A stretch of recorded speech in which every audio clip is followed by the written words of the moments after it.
Another objective would be to quiet our flesh and to listen to the Spirit. And man, I'm telling you, that's hard to do. I'm not as bad as some people I've met, but I can, if I'm not careful, I can be quite easily distracted. And so fasting is a means by which I can calm myself and can focus myself on the activity of Christ in my life. And that's just one thing I'm convinced of.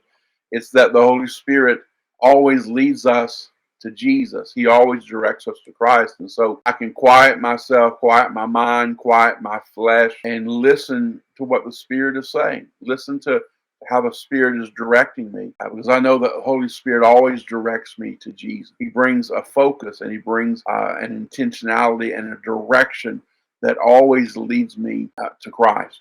And so that should be an objective in my fasting is to go into fasting with, okay, I'm going to have to quiet myself, calm myself, and listen to the Holy Spirit.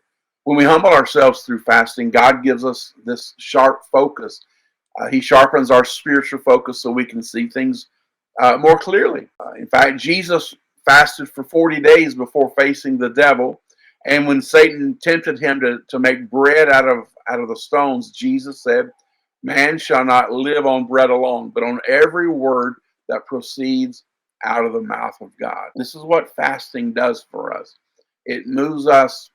It focuses. It refocuses and it realigns us and the things that we're dependent upon. So when I fast, it realigns me with the priorities of God instead of my agenda. And all of the cultural influences, all the voices in our culture that woo me and try to attract me